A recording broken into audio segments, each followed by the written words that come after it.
I remember the moment you realize something does not add up. It is rarely dramatic. Nobody is shouting. No lightning strikes the sky. You are simply reading, maybe late at night, after everyone else has gone to sleep, and your eyes stop on a sentence that you have somehow passed 100 times before without noticing. You read it again, then a third time. Suddenly, the confidence you inherited begins to wobble. You are not trying to destroy your faith. You are not trying to become a skeptic. You are simply trying to understand what is actually in front of you. That quiet moment is more unsettling than any debate because it happens inside your own mind. Nobody can argue you out of a question that you genuinely discovered for yourself. Most people assume that the first 5 books of the Bible were written by Moses because they have heard that claim since childhood. It feels obvious. It feels ancient. It feels unquestionable. But there is an important difference between something being a long-standing religious tradition and something being the conclusion reached by historical investigation. Those are not always the same thing. This distinction matters because the human mind has an extraordinary tendency to confuse familiarity with evidence. We repeat an idea so many times that eventually we stop asking where it came from. That does not only happen in religion. It happens in politics, in family traditions, in education, in culture, and even in our own memories. The stories we tell ourselves become part of our identity, and once identity enters the conversation, evidence often takes a back seat. Think about how difficult it is to admit that you misunderstood someone you have known for years. Now imagine admitting that you misunderstood something people have called sacred for thousands of years. The emotional cost becomes enormous. That is why discussions about authorship are rarely just discussions about authorship. They become discussions about trust, belonging, family, community, and fear. If Moses did not personally write every word traditionally attributed to him, some people immediately fear that everything collapses. Others feel excited because they think they have disproved religion altogether. But both reactions can be driven more by emotion than by evidence. Reality is usually more complicated than either side wants it to be. The first uncomfortable observation is surprisingly simple. The text itself occasionally raises questions that are difficult to ignore. One example appears near the end of the Torah, where the narrative describes Moses' death, burial, and the events that followed. Traditionally, many religious interpreters have understood that the final section could have been added later, often attributing it to Joshua or another inspired figure, while still maintaining Mosaic authorship for the rest. Modern biblical scholars, however, frequently see this as one clue among many suggesting a more complex literary history. Notice what is happening here. Even within communities committed to Mosaic authorship, there has often been recognition that at least some editorial activity may have occurred. That alone should make us pause. If later additions are possible in one place, then the conversation becomes broader than many people realize. Another observation concerns passages that describe events from a perspective that appears to look back over time. Some references seem to assume circumstances that fit later historical periods better than the lifetime traditionally assigned to Moses. Scholars debate these examples extensively, and there is no universal agreement about every passage. Some argue that these are later explanatory notes inserted by scribes. Others believe they reflect later compilation of older traditions. Still others defend traditional authorship by proposing different interpretations of the language. The important point is not that one side has completely won the argument. The important point is that the argument exists because the evidence is more complicated than popular assumptions often suggest. This is where psychology quietly enters the room. Most of us do not evaluate claims by asking what the strongest evidence is. We begin by asking whether the conclusion threatens our sense of security. If it does, we instinctively search for reasons to reject it.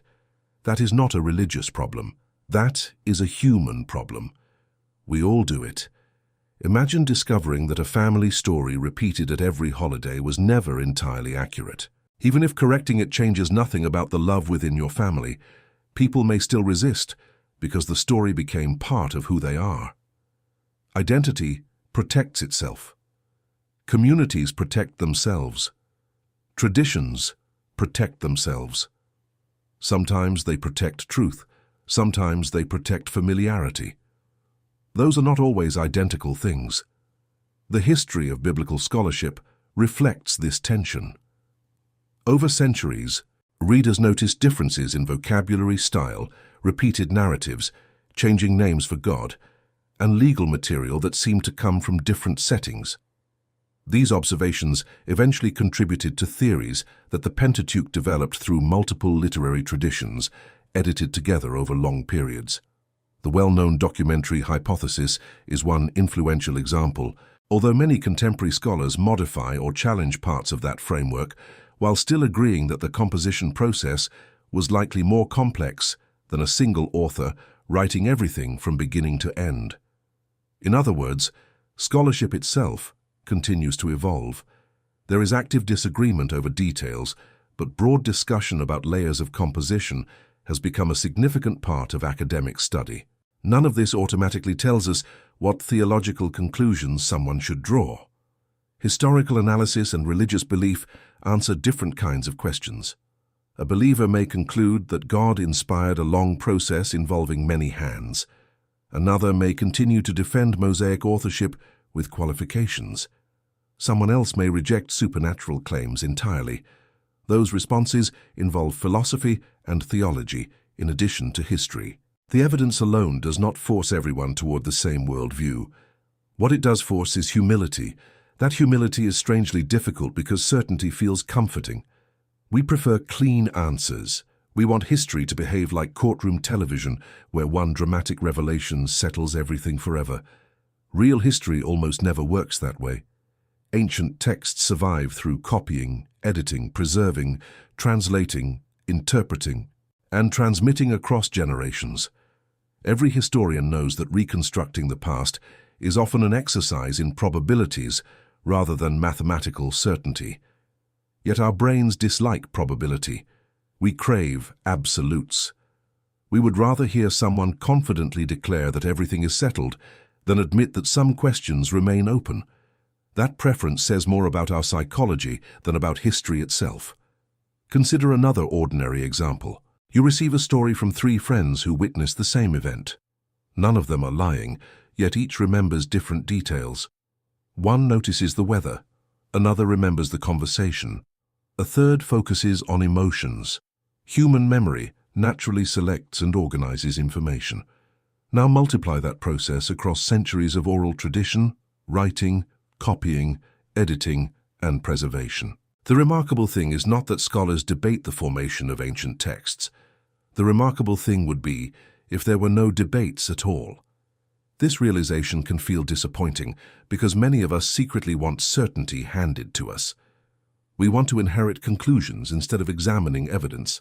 But intellectual maturity often begins when we stop asking which answer feels safest and start asking which explanation best accounts for the available evidence while acknowledging what remains uncertain.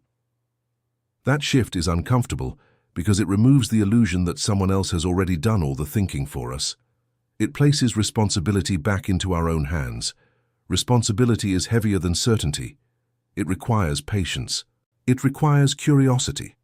It requires admitting that sincere people can reach different conclusions for reasons that deserve to be understood rather than caricatured.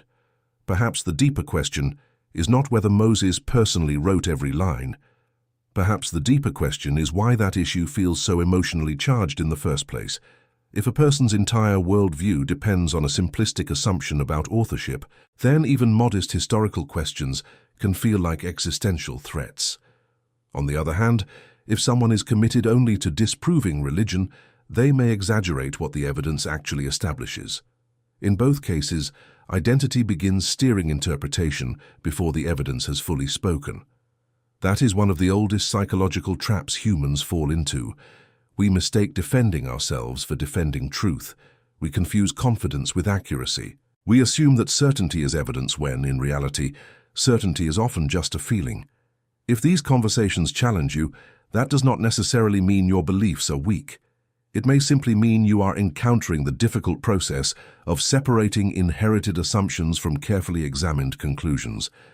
That process is uncomfortable, but it is also one of the most honest things a person can do. If this kind of conversation interests you, Stay with this channel as we continue examining difficult questions with curiosity, evidence, and a willingness to think beyond what feels familiar. Imagine two people standing in front of the same ancient manuscript. One sees a sacred message preserved by divine providence. The other sees a collection of documents shaped by generations of human hands. They are looking at the same text, yet they are asking completely different questions. One asks what God intended to communicate. The other asks how the document came to exist. Those questions are not identical, and confusing them has caused countless unnecessary arguments. History asks who wrote, edited, copied, and preserved the text. Theology asks what the text means. Psychology asks why we become so emotionally invested in one answer over another. If you ignore any one of those perspectives, your understanding becomes incomplete. This is where the discussion about Moses becomes far more interesting than a simple yes or no debate. Ancient societies did not think about authorship the way modern readers do. Today, if a book has one author's name on the cover, we assume that individual personally wrote every sentence. In the ancient Near East, literary practices were often different. Traditions were preserved orally before being written. Scribes copied, organized, and sometimes updated older material. Editors combined sources. Communities preserved memories across generations. None of that automatically meant deception. It was simply the literary world they lived in. That realization alone changes the conversation. When modern readers ask whether Moses wrote the Torah, they often imagine him sitting alone with parchment, recording every event exactly as it happened. But that image comes more from modern assumptions than from evidence about ancient literary culture. Even many conservative scholars acknowledge that scribes could have updated place names, explanatory notes, or linguistic expressions while preserving older traditions. Other scholars go much further, arguing that substantial portions reflect multiple periods of composition spanning centuries. The disagreement is real, but so is the fact that the process appears more complex than the simplified version many people inherited. One of the reasons this matters is because people often mistake complexity for weakness. They assume that if a text has a long editorial history, it somehow loses all value. Yet almost nobody applies that standard consistently. Consider the works of ancient civilizations whose histories were copied and recopied for generations. Historians do not dismiss them simply because they passed through many hands. Instead, they study how those traditions developed. They compare manuscripts, they identify patterns, they reconstruct earlier forms where possible. That is exactly what textual scholars attempt with the Hebrew Bible. Their goal is not necessarily to attack faith. Their goal is to understand how these writings reached the form we have today. The emotional resistance usually comes from somewhere deeper than history. Human beings build their identities around narratives. Those narratives tell us where we came from, who we are, and what kind of world we inhabit. When someone questions part of that narrative, our brain often interprets it as a personal threat. This is called identity protective cognition. We instinctively defend beliefs that reinforce our social identity because changing those beliefs may carry enormous emotional costs. Imagine growing up in a family where everyone repeated the same story every holiday. It became part of your childhood, your relationships, and your sense of belonging. Then one day you discover documents suggesting that parts of the story were remembered differently than you were told. The facts themselves may not destroy your family, but emotionally it can feel as though they do. The discomfort comes from the gap between expectation and reality. Religion often functions in a similar way. That does not make religious belief false. It simply explains why historical questions can provoke reactions far stronger than the evidence alone would justify. This also explains why debates about biblical authorship so rarely change minds. Most participants arrive with conclusions they are already committed to defending. Confirmation bias quietly takes control. We notice information that supports our position and minimize information that complicates it. A believer may focus on evidence supporting ancient traditions while overlooking textual tensions. A skeptic may emphasize every difficulty while ignoring evidence that ancient traditions can preserve genuine historical memory. Both approaches risk becoming selective. Genuine intellectual honesty requires the willingness to let evidence complicate our preferred conclusions rather than forcing the evidence into them. That is far more difficult than it sounds, because certainty feels emotionally rewarding. Every community reinforces that feeling. If everyone around you repeats the same explanation, eventually it begins to feel self-evident. Social consensus creates an illusion of certainty, even when legitimate questions remain. Throughout history, countless ideas once considered unquestionable were later revised, not because people suddenly became dishonest, but because new evidence, better methods, and more careful analysis emerged. That is one of the strengths of serious inquiry. It allows correction. It allows refinement. It accepts that confidence should follow evidence rather than replace it. Perhaps the most unsettling possibility is not that Moses did or did not write every word. The truly unsettling possibility is that many people have never examined why they believe what they believe in the first place. They inherited conclusions before they inherited questions. They learned answers before they learned how to evaluate evidence. That pattern extends far beyond religion. It influences politics, culture, relationships, and even our understanding of ourselves. The stories we repeat shape the people we become. That is why examining those stories is not an attack on meaning. It is an attempt to understand meaning more deeply. History does not become less fascinating when it becomes more complicated. In many ways, it becomes far more human. Instead of imagining a single moment of composition, we begin to see generations preserving traditions they believed mattered. We see communities wrestling with memory, identity, catastrophe, exile, hope, and restoration. Whether one ultimately interprets that process through a theological lens or a purely historical one, the human story becomes richer rather than poorer.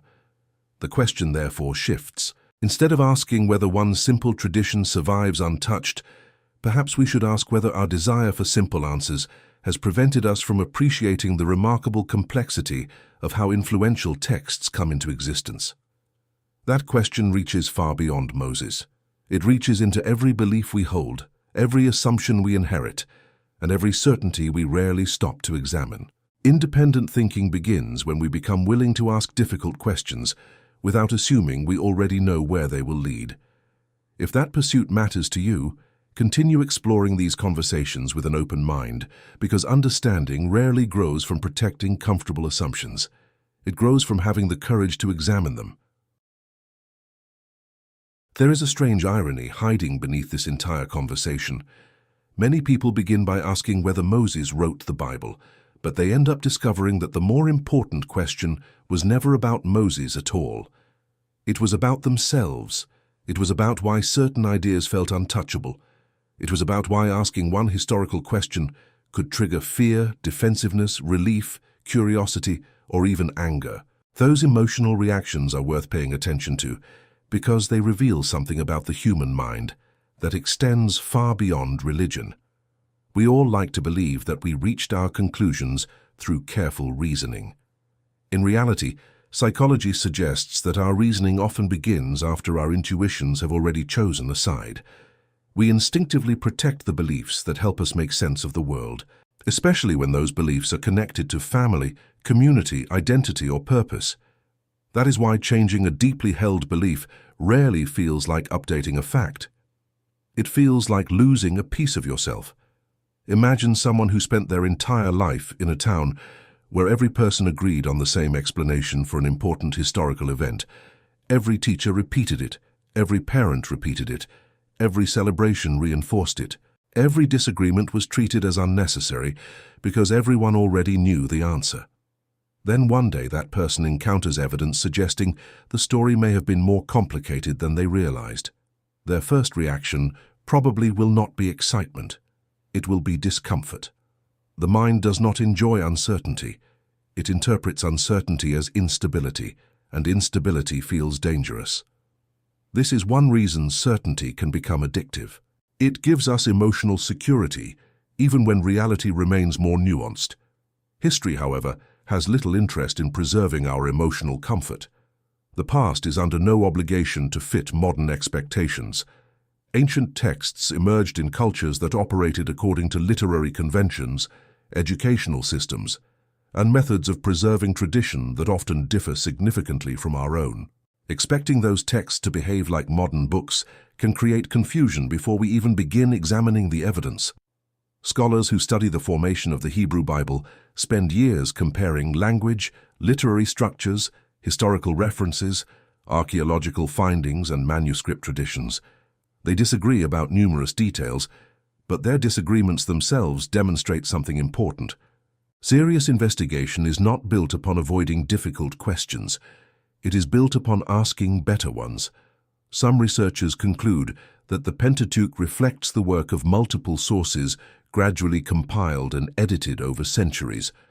Others argue for a stronger historical role for Moses, while still allowing later editorial activity. Still others propose entirely different models that do not fit neatly into older theories. The field continues developing because evidence continues being examined with new methods. That ongoing discussion is not a sign that scholarship has failed. It is evidence that inquiry remains alive. Unfortunately, many public conversations never reach that level of nuance. Instead, they become battles between absolute certainty and absolute dismissal. One side may insist that questioning traditional authorship destroys faith. The other may insist that recognizing literary development destroys the Bible altogether. Neither conclusion necessarily follows. Historical questions and theological convictions intersect, but they are not identical. A person may conclude that God worked through a long historical process involving communities, editors, and scribes. Another may maintain a more traditional understanding while engaging seriously with textual evidence. Another may reject religious belief entirely. The evidence informs those discussions, but philosophical assumptions also shape how people interpret the evidence. Recognizing that distinction encourages intellectual humility rather than overconfidence. Perhaps humility is the quality most missing from conversations like this. We live in an age where people often mistake volume for strength and confidence for credibility. Social media rewards certainty. Algorithms reward outrage. Nuance spreads slowly because it demands patience. Simplicity spreads quickly because it feels satisfying. Yet history almost never offers perfectly simple answers. The closer we examine ancient civilizations, the more complexity we discover. That complexity should not discourage us. It should remind us that reality is richer than slogans. There is another psychological pattern worth noticing. Many people seek certainty because uncertainty feels lonely. If everyone around you believes the same thing, agreeing provides belonging. Questioning creates distance. That does not mean the majority is wrong, nor does it mean the minority is right. It simply explains why independent thinking often feels emotionally expensive. Human beings evolved as social creatures. Acceptance increased the chances of survival. Rejection carried real consequences. Even today, disagreement can threaten relationships, reputations, and community ties. That is why honest questioning requires courage, not because every question leads to revolutionary conclusions, but because asking sincere questions means accepting the possibility that familiar answers may need refinement. That willingness to revise our understanding is one of the defining characteristics of intellectual maturity. It does not require abandoning convictions. It requires holding them with enough confidence to examine them honestly. The strongest ideas are not those protected from questions. They are those capable of surviving them. Whether one ultimately concludes that Moses wrote all, most, or only part of the Torah, or whether one accepts a multi-stage compositional process, the larger lesson remains remarkably consistent. Human beings have always searched for meaning through stories. Those stories preserve memory, identity, hope, law, morality, and purpose.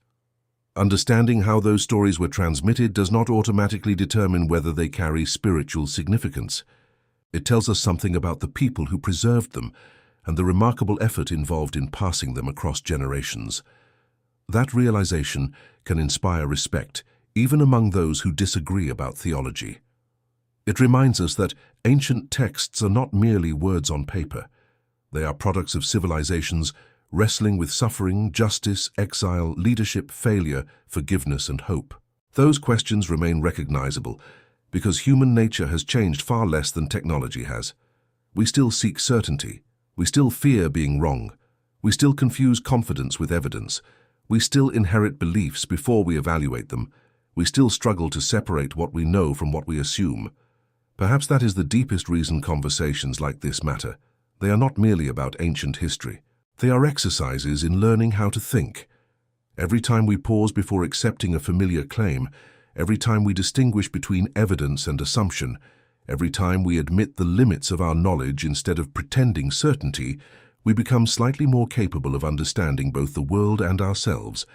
That process is rarely comfortable, but comfort has never been the same thing as truth. The most valuable questions are often the ones that refuse to disappear simply because they make us uneasy. They remain, patiently waiting for anyone willing to examine them with honesty, curiosity, and humility. If this conversation has challenged assumptions you have carried for years, do not let the discomfort be the end of the journey. Let it become the beginning of asking better questions, listening more carefully, and thinking more independently. If that kind of exploration resonates with you, consider subscribing and returning for future conversations where the goal is never to tell you what to think, but to encourage you to think more deeply than before.